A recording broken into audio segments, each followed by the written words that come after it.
Mental health is an everyday, everybody problem. I mean, we talk about our physical health all the time. We talk about working out, eating healthy, getting sleep, so why don't we talk about how we're feeling?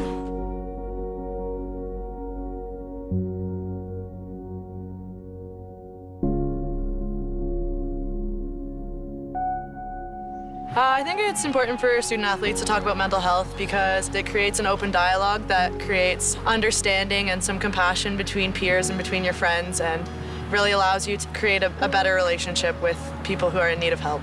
It's tough to keep things in, and all of that will just build up, so having that outlet to talk to somebody is going to be very beneficial.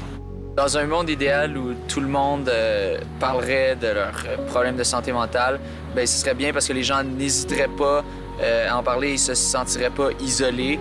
Knowing that there's other people who are going through the same situations and dealing with the same problems really makes people feel comfortable to seek the help they need and, really try and get better and get back to where they were. Je pense que c'est important de parler de notre santé mentale parce que si on en parle, si on parle de nos problèmes, ben, on risque de trouver des solutions. Mental illness has impacted my life in various ways. Personally, I struggled with anxiety in my first couple years of university, just trying to manage all the performance demands, both academically and in my sports. Later on, I found out that I had a lot of teammates dealing with various mental illnesses, and it's definitely something that people hide and they're afraid to express, especially among their teammates. Being a student athlete, you get the best and the worst of it. Like, you have the best times and you can have some of the worst times, and there's so much emotion and passion involved in it. And I think that sometimes it's just the most important thing to just check in with your teammates and your friends. And I think that's a really easy way to just start talking about it in a very casual setting, because it should be easy. It should be something that we can just have a conversation about without there being a huge stigma associated with it. I think that we as student athletes definitely have a special platform, not only within our university community, but also within the community that we're living in. It's a platform that we definitely need to take advantage of. Ouais, je pense que la difficulté qui vient d'être soulevée, c'est que c'est difficile, la santé mentale, parce que c'est un problème invisible qu'on voit pas, mais si on en parlait, on pourrait voir le problème, puis justement les gens verraient qu'ils sont pas seuls. You treat your body one way and you'll go get something looked at, you'll go get your knee looked at, but for some reason people have a barrier with having their brain talked about, and I think that if you can treat it just like another part of your body that needs to be looked after and needs to have some help with, then that's going to make it a lot easier. January 25th is Bell Let's Talk Day, and we're all one team for mental health.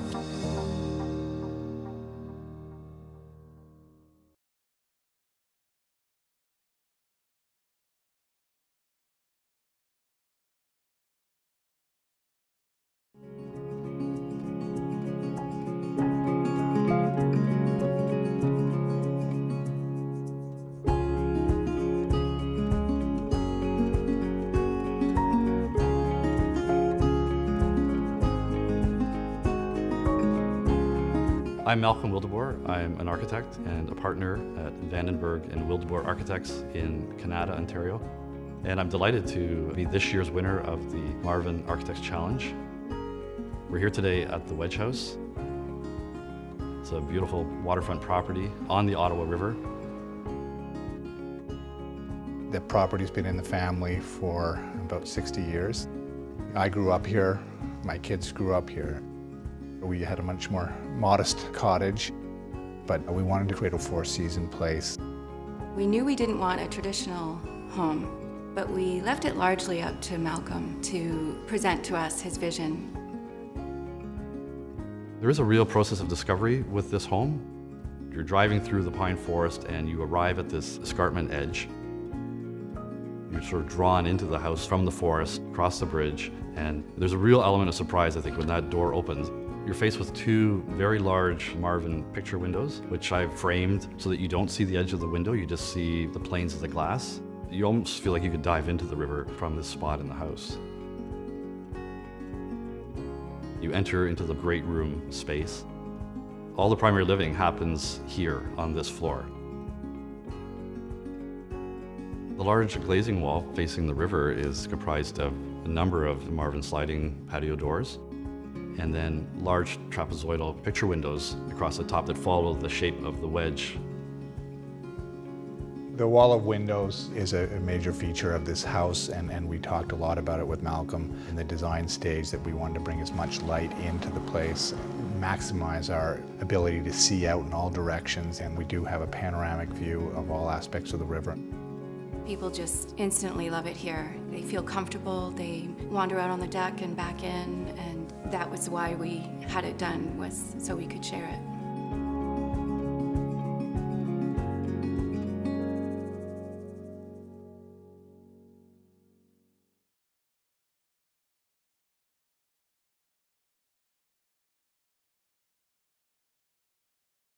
Simply put, we're living a crisis in our democratic institutions when so many people aren't voting anymore. So we should be, as a society, Parliament as the legislative branch, the executive branch, cabinet, and the judiciary, which has been getting involved more and more, doing everything we can to make sure that we enforce basic, fair rules to get as many people to vote as possible. This is the lifeblood of a democracy.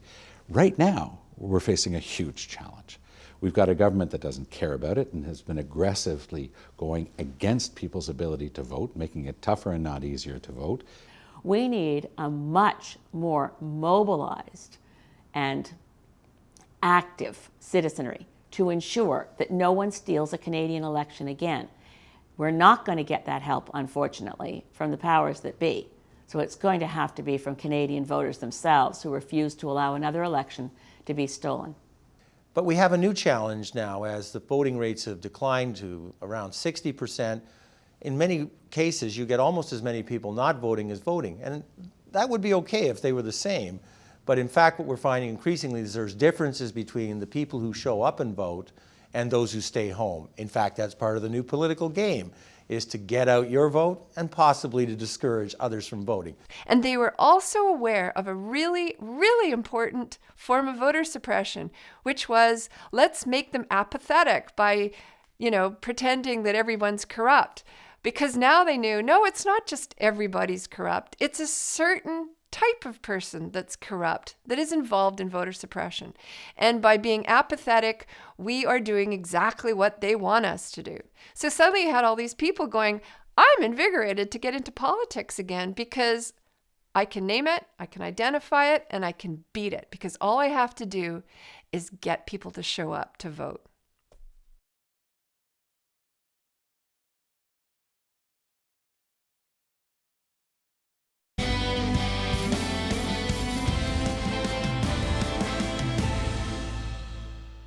Welcome back. At the White House, the countdown continues for the Keystone Pipeline with no clear signal yet as to where President Obama stands on it.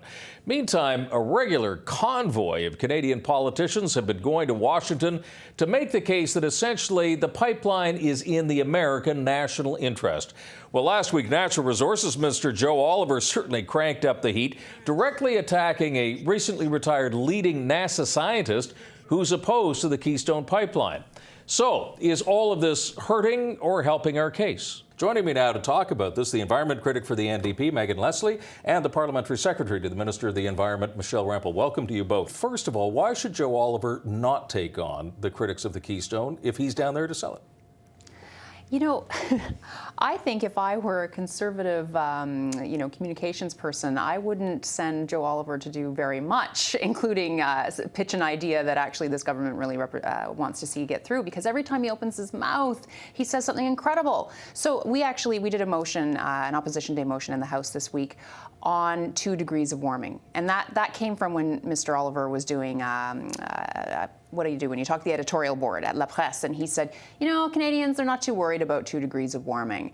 And so we were like, what is this man talking about? Of course Canadians care about climate change. And he says, oh, well, scientists, the science is still undecided. No, it's not. So we draft this opposition day motion, we submit it, and yet before we even can debate it, he's in the news again saying, well, this scientist, this world-renowned NASA scientist, James Hansen, should be ashamed of himself for his activism on the climate file.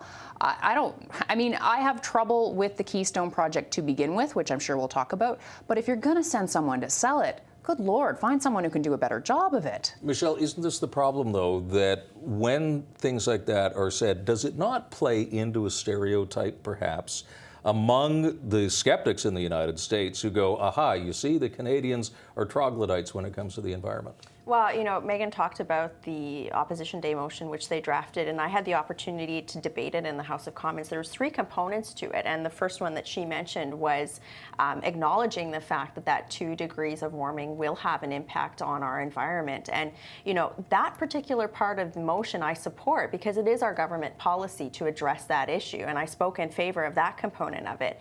I mean, this is where our government is focused on looking at each industry sector that is a major emitter, right? So we've looked at the coal-fired electricity sector, we've regulated that, we've looked at the light-duty passenger vehicle sector, et cetera.